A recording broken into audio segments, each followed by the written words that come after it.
नमस्कार मंडळी, स्वागत आहे तुमचं आपल्या नवीन व्हिडिओमध्ये। तर आज आहे ना आम्ही कुठेतरी बाहेर जाणार आहोत, ते तुम्हाला दाखवतेच नंतर। आणि माझं खरंच महत्त्वाचं खूप काम होतं, बऱ्याच दिवसापासून पेंडिंग होतं, त्यासाठी आम्ही जात आहोत। सकाळीच आता लवकर 6:30-7 वाजले आहे, तर लवकरच जाऊ। तर चला दाखवते कुठं जातोय ते। तर आम्ही आता इथं आहे ना निघालो होतो, गाडीत बसलो होतो। तर आमच्या सिद्धूचं चाललं होतं मस्तपैकी मोबाईल बघायचं काम, कारण तो आहे ना टाईमपास फक्त मोबाईलमध्येच करतो। तर मग आणि वेदूला तर झोप आली होती, तो मागे झोपला, कारण सकाळी लवकर उठला होता तो। त्याला ना सकाळी लवकर उठायची आता सवय नाही, सुट्टी पडल्यापासून तो खूप लेट उठतो। तर तो बोलत होता मला निवांत झोपायचंय। म्हटलं ठीक आहे हे। आणि सिद्धूचं तर नाही, आमच्या मोबाईलमध्ये त्याला झोप एकदा उठला की मग नाही झोपत दिवसाभरात तो बघत चालला होता मस्त मोबाईल। मग नंतर त्याचा म्हटलं अरे चार्जिंग संपेल वगैरे, मग त्याने काही थोडा वेळ बघितला मोबाईल। मग थोडंसं तो बोलला की मुंबईच्या जवळ आला की मग नंतर मोबाईल ठेवून देईल मी, मला मुंबई बघायची आहे। तर म्हटलं चला, तर म्हटलं बघ तोपर्यंत, म्हटलं उगाचच मग तो चिडचिड करत बसण्यापेक्षा म्हटलं थोडा वेळ ना त्याला मोबाईल दिलेलाच बरा। मग तो बघत होता मोबाईल आणि तो वेदू मागे, त्याला झोपायचं होतं त्याला। मग नंतर आम्ही ना पनवेलपर्यंत पोचलो होतो, पनवेलच्या थोडंसं मागे होतो। मग मुलं बोलले की मम्मा खूप भूक लागली, म्हटलं पप्पा भूक लागली। तर मग आणि प्रवासात निघाले का मुलांना भूक लवकर लागते, घरात नाही लागत, त्यासाठी मग आम्ही ना म्हटलं चला आता इथे ना पुढे ना ट्रॉफिक लागली तर म्हटलं आपल्याला थांबता येणार नाही आहे, मग त्यापेक्षा ना आणि तिथं पोचल्यावर पण म्हटलं आपल्याला जेवणासाठी वेळ भेटेल ना भेटेल, त्यासाठी ना मग आधीच नाश्ता वगैरे करून घेऊ म्हटलं। त्यासाठी मग आम्ही ना थांबलो होतो इथं हॉटेलला। तर मग मुलं पण बोलले ठीक आहे, नाश्ता सकाळी तरी आम्ही 8 वाजता पोचलो असेल पनवेलला, कारण ट्रॉफिक आम्हाला सकाळी भेटलीच नाही, त्यामुळे फास्ट गेली गाडी। आणि म्हटलं बरं झालं वेळेत गेलेलं बरं असतं, मिस्टरांचं चाललं होतं लवकर नाही जायचं, म्हटलं नको वेळेतच गेलेलं बरं। कारण तिथं पण आम्हाला गेल्यावर कळलं की बाबा 10 ते 9 पर्यंत टोकन पद्धत होती, तिथं टोकन दिल्या तरच मग म्हणजे 12पर्यंतच जेवढे टोकन दिले जातात तेवढ्याच लोकांची कामं करतात। म्हटलं माझं तर होणं गरजेचं आहे, म्हटलं बाबा एवढ्या लांबून आलो आहे आपण आणि पुन्हा रिटर्न जायचं म्हटल्यावर डोक्याला ताप होईल, त्यापेक्षा ना थोडंसं लवकर गेलं की बरं राहतंय। म्हटलं ऑफिस सुरू व्हायच्या आधीच आपण पोचणं गरजेचं होतं, त्यासाठी आम्ही लवकरच घरातून 6:45ला निघालो होतो ना। तर मग मुलांना पण म्हटलं आता चला इथंच नाश्ता करून घेऊ, कारण तिथं ऑफिसमध्ये गेल्यानंतर आपल्याला बाहेर तिथं आपल्याला माहितीच नव्हतं काही, त्याच्यामुळं म्हटलं नको आधी पोटोबा करून घ्यावं आणि नंतर मग काही टेन्शन राहणार नाही। नंतर मग मुलांना पण भूक लागली तर ते सारखे बोलतील भूक लागली म्हणून, आणि आपण आपल्या कामात राहणार।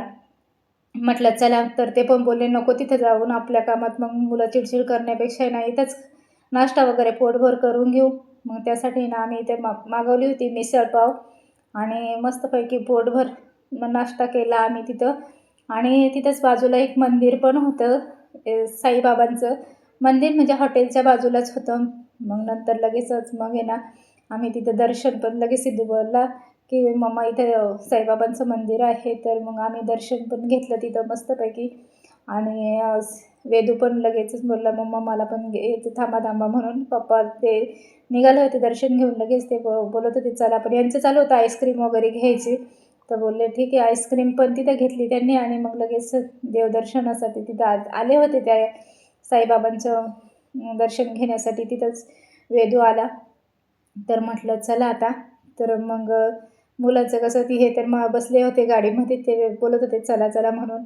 तर मग तो म्हटला नाही मला दर्शन घ्यायचं आहे, तर मग दर्शन म्हणून ठीक आहे गेला, दर्शन घेतलं आणि मग आम्ही तिथून निघालो पुढे। आणि जायला म्हटलं आता ट्रॉफिक नाही आहे, तर त्याचे पप्पा बोलले नाही, ड्रायव्हर बोलले की आपण अटल सेतूने जायचं। तर त्याला वाटलं अटल सेतू म्हणजे काहीतरी एखादं ठिकाण आहे की काय, पप्पा जायचं ना अटल सेतूला जायचं ना। अरे बाबा, ते मग ते सांगत होते अटल ब्रिज आहे तो, नाही पप्पा काहीतरी वेगळं ठिकाण असेल, अटल सेतू काहीतरी असेल। मग ते दुसरे ते ड्रायव्हर काका बोलले की बरं चल तुला अटल सेतूनं नेतो म्हणून। तर मग त्याला सांगत होते मग हा ब्रिज आहे समुद्रातून, किती मोठा आहे, लांब आहे। आणि त्यांना एवढा मोठा ब्रिज बघून खरंच कौतुक वाटत होतं आणि आश्चर्याने ते बघत होते। मग 1000 प्रश्न विचारत होते, पप्पा हे कसा बांधला असेल, काय केला असेल वगैरे वगैरे प्रश्न विचारत होते। तर मग असं करत आम्ही पोचलो, 9:30 पर्यंत पोचलो, कारण बरं झालं आम्ही लवकर वेळेत पोचलो, कारण आहे ना भरपूर लांबून लोक आले होते। त्यांचे आदल्या दिवशी पण आले होते ना, त्या लोकांना टोकन न भेटल्यामुळे त्या लोकांना रात्री म्हणजे तिथंच राहावं लागलं. कारण 12 नंतर टोकन नाही देत.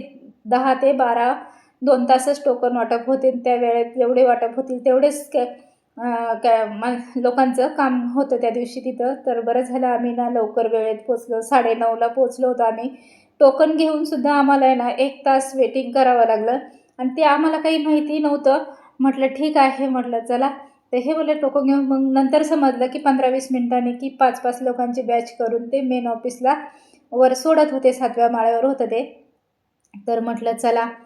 तर बरं झालं आपण आलो लवकर आणि टोकन मिळालं ते महत्त्वाचं आणि आपलं काम झालं हे महत्त्वाचं होतं एवढ्या लांब येऊन. त्यासाठी ना मग म्हटलं सकाळी थोडीशी आपण घाई केली म्हणून तर बरं झालं लवकरच आपण तिथं पोहोचलो वेळेत आणि टोकन भेटून आम्हाला 1 तास वेट केलं आणि नंतर मेन ऑफिसमध्ये आम्हाला 1 तासानंतर मग तिथं आम्हाला पाठवलं त्यांनी. तर मग म्हटलं चला नाश्ता वगैरे झालेला आहे आणि तिथे म्हणजे बाहेर गरमी वाटत होती पण त्या ऑफिसमध्ये ना मस्त म्हणजे एसीची सोय असल्यामुळे काही वाटलं नाही. पण काही छोटी मोठी कामं होती, बाहेर जावं लागायचं, त्यासाठी खूप गरमी वाटत होती. पण काय करणारच. बघा म्हटलं आता उन्हाळा आहे. मुलांना तर आम्ही तिथंच ठेवलं होतं. मग तिथं ऑफिसमध्येच तिथं ते ड्रायव्हर काकाने ते आणि आम्हीच जात होतो खाली आणि येत होतो. म्हटलं चला.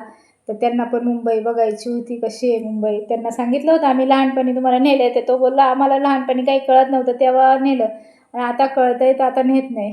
मग त्यांना दाखवली. म्हटलं हे बघा अशी मुंबई आहे. तर मग ते बघत चालले होते. काय काय त्यांना आकाशात काय काय दिसत होतं, पक्षी वगैरे एकदम छोटे छोटे दिसत होते वरती. तर ते दोघांचं चालू होतं डिस्कस. मला तर काही कळतच नव्हतं काय भाषा बोलत होते ते. आणि म्हटलं आता आहे ना एकदम पोचलो ना आपण की टेन्शन नाही. तिथं ॲड्रेस माहिती होता आधी सरांना. तर तिथं पोचल्यानंतर त्या हॉलमध्ये असे 2 हॉल होते आणि बघा एवढी वेटिंग होते लोकं आणि स्क्रीनवर समोर दिसत होतं आपला टोकन नंबर आला की मग जायचं. मग ते एक सोय चांगली होती आणि तिथं ते मार्गदर्शन करणारे पण चांगले होते की अलाउन्स करत होते व्यवस्थित. त्यानंतर मुलांना जायचं होतं, गेट ऑफ इंडिया बघायचा होता कसा आहे काय. मग आम्हाला तर वेळ नव्हता आणि 5 वाजले होते आमचं सगळं काम उरकेपर्यंत. पण पप्पा बोलले की नाही चला, मुलं परत चिड करतील, मुंबईला नेऊन आम्हाला दाखवलं नाही हे.